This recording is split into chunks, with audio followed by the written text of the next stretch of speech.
Dalam rapat dengar pendapat bersama Komisi 3 DPR RI, Kapolri Jenderal Polisi Sigit Prabowo membeberkan 8 pelanggaran yang dilakukan sejumlah anggotanya Rabu 24 Agustus. Pelanggaran ini terkait kasus tewasnya Brigadir Nofrian Syah Yosua Huta Barat alias Brigadir J.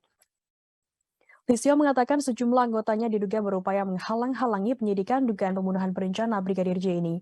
Fakta tersebut terungkap setelah seminggu dirinya membentuk tim khusus atau tim sus dan inspektorat khusus atau IRSUS untuk melakukan penyidikan. Dalam rapat analisa dan evaluasi pada 22 dan 23 Juli lalu, terungkap ada sejumlah personel Divpropam Polri melakukan upaya menghalang-halangi proses penyidikan.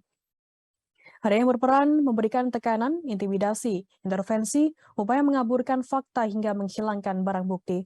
Pelanggaran pertama terdapat personil Propam yang masuk tempat kejadian perkara yang semestinya tak boleh dilakukan. Hal itu seharusnya untuk menjaga status quo. Pelanggaran kedua yakni personel Polri yang tidak berkepentingan juga ikut mengangkat jenazah Brigadir J sebelum olah TKP selesai sepenuhnya.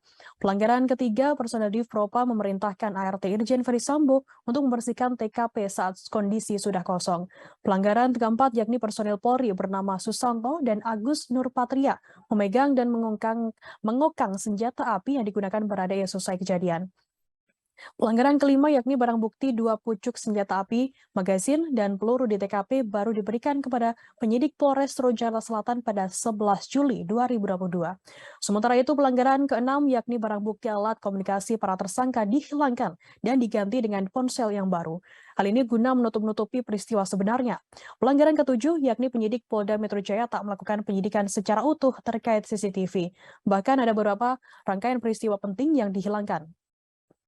Pelanggaran ke-8 yakni CCTV di pos keamanan Kompleks Polri Duren 3 diambil dan diganti oleh personil Polri.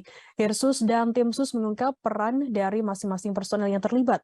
Hingga Rabu 24 Agustus, Polri memeriksa sebanyak 97 personil terkait tewasnya Brigadir J ini. Diduga ada 35 personil yang melakukan pelanggaran kode etik.